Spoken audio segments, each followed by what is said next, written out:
today's Decay, celebrating births and beginnings of everything important since the dawn of time.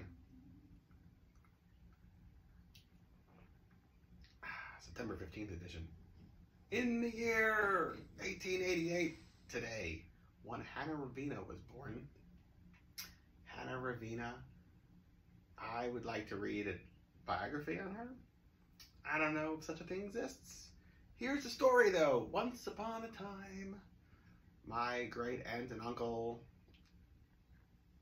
Claire and Irving Zuckerman, took me to the Jewish Museum to see a exhibit of Marc Chagall artwork, his stage production designs, and it wound up becoming like all about Jewish Russian Habima theater in like 1920, if not even earlier.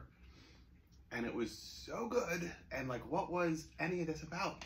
Because like none of it exists. It's no films, it's just live theater from 100+ years ago. And it all looks like Cabaret de Caligari, but it's Jewish, Russian, and like at the same time. So is it to say that one's influencing the other? Yeah, I don't know. They're you know, neck and neck.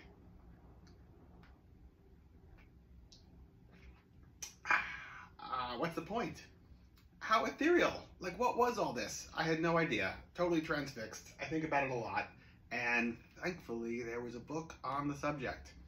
And they did this like Midnight in the Fish Market story, which was about these like dead, rotting corpses that like crawled their way out of the ground to attend a wedding of 2 corpses. And they picked a fish market because the smell was going to be so difficult that it would cover up the stench of their own rotting bodies.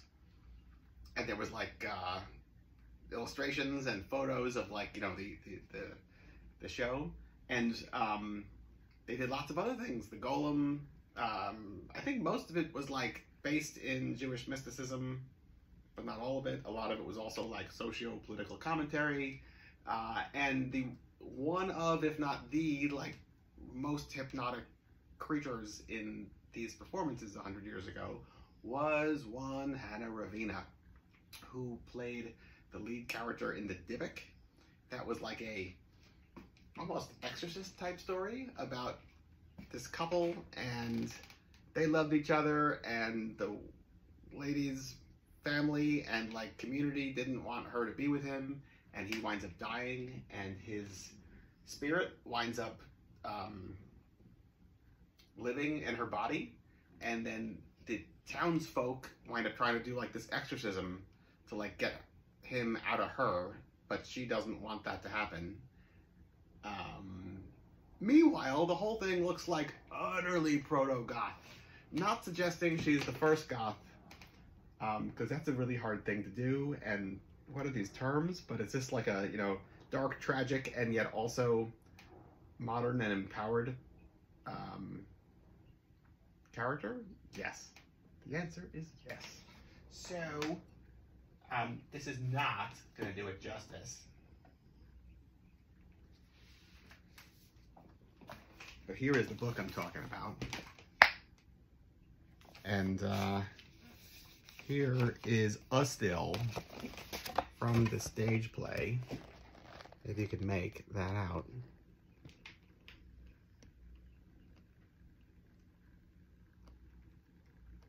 And like all the makeup and everything in this in these productions is just so good. Yeah, it looks like the way we define like German expressionist filmmaking to be like, and yet it is in Russia in 1910. Here's the Midnight in the Fish Market thing I was talking about, with all the dead bodies. Look at this. That's all the like Marc Chagall's like, you know, drawings of what they should look like, and then they like styled it accordingly. I couldn't quickly find a really, there's like a couple of really striking Hannah Ravina Dybbuk photos out there, and then she winds up, but I couldn't find them quickly in here. So either use your imagination or use this device in your hands.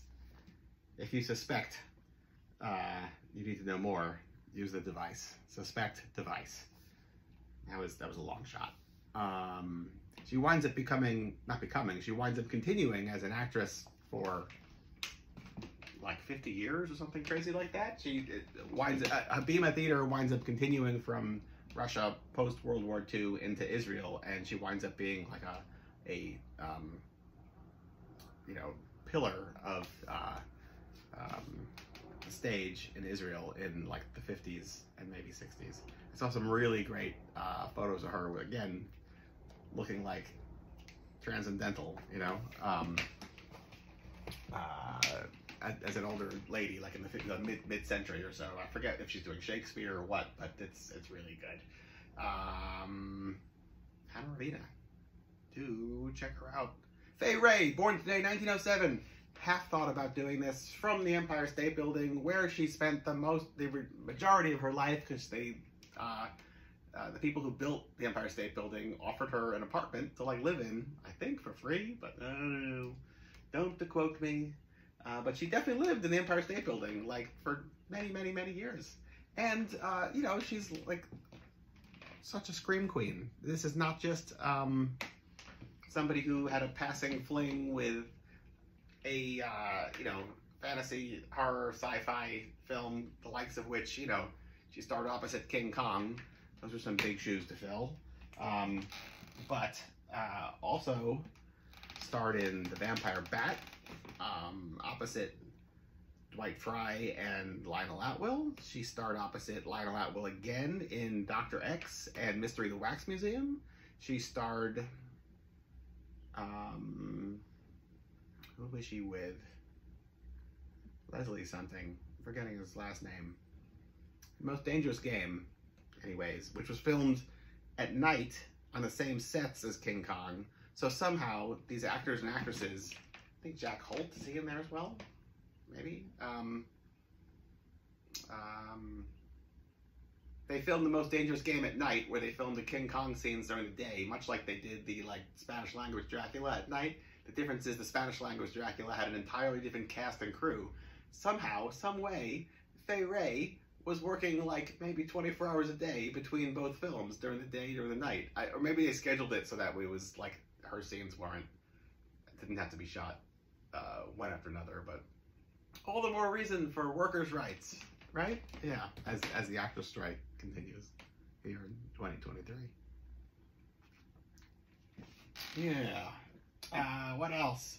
Vern Langdon, born today, 1941, who at like, you know, lived a million lives, I feel like, between tiki culture, monster mask culture. His like zombie mask is iconic, right? Oh man, I have his tiki mug over there. Next time, I'll get him next time. That would have been a stroke of genius, I say. Yeah. But I did bring. So he also shall always be a musician, and here's two of the records he's responsible for.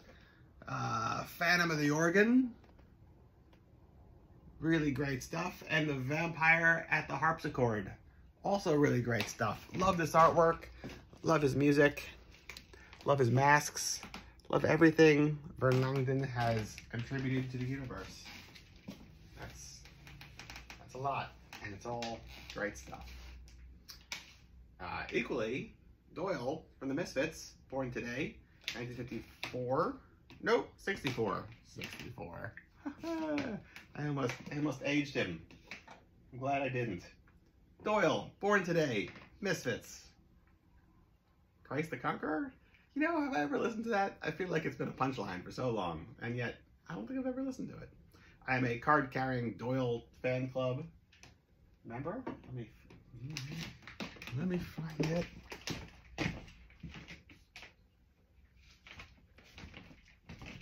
There we go. Doyle fan club member right here. Cyclopean music. I don't know why this isn't in my wallet, in case I get hit by a car. The EMS people are gonna need this, right? Yeah. I should probably fix that for later. And since we're running around the apartment, Let's take a look at that Vern Landon zombie. There you go, Vern Landon zombie. This is his tiki mug, because this is based off the mask he made in the 60s. And he's got a whole line now. Merchandising. So there you go. That's the whole day. September 15th. From me to you. I'm not going to double fist it. Till tomorrow. Goodbye.